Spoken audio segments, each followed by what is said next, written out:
welcome to the first episode of At the Van with Jen Harp. I have with me Officer Luo. I said it right. With the Brentwood PD. And we're going to be asking him some questions about the legalities of living in a car, living homeless.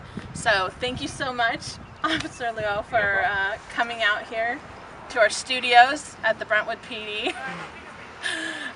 We feel very welcomed here.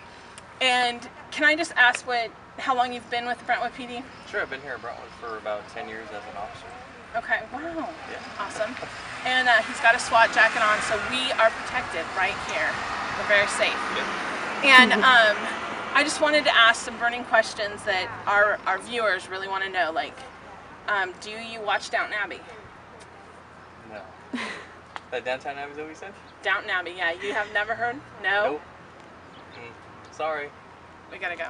Yeah, I fail. All right. What about Scandal? Nope.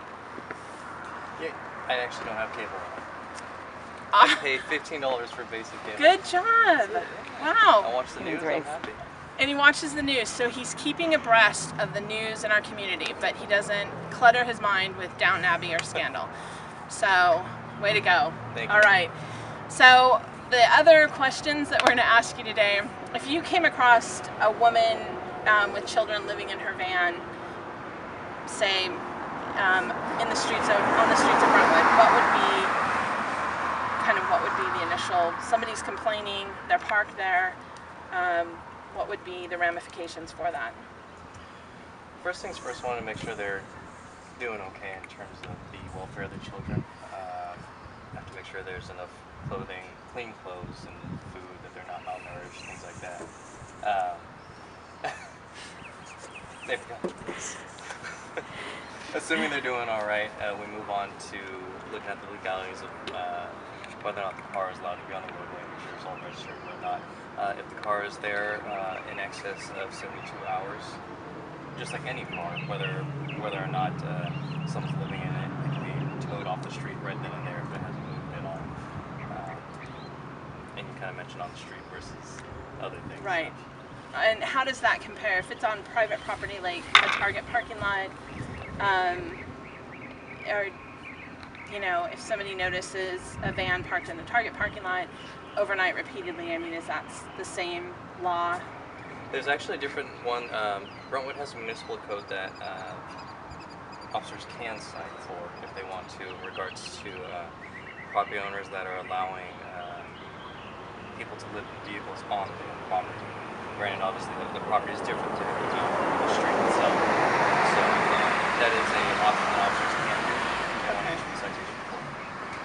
And is a citation, does it come with a fine or? Yes, there is usually an associated fine. I'm not sure what it is off the top of my head. Okay. It's not something we normally cite for, not that we can't. So if the person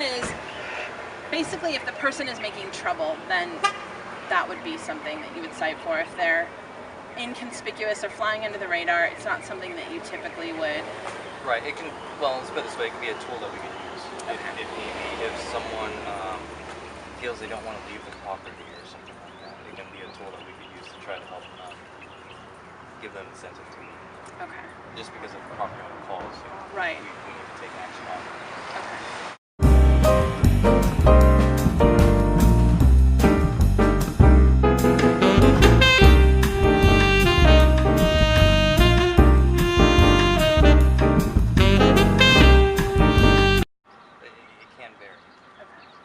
Awesome. Well, how about Walking Dead? Do you watch Walking Dead? When it comes out on Netflix, yes. Okay. So I'm kind of behind. Oh yeah, you really are. Who's your favorite character on The Walking Dead? Is it Michonne? Oh yeah, with the samurai sword. Yes, love her. Yeah. That's awesome. She is. All right. Well, thank you so much. I really appreciate you talking to us, and thank you, viewers.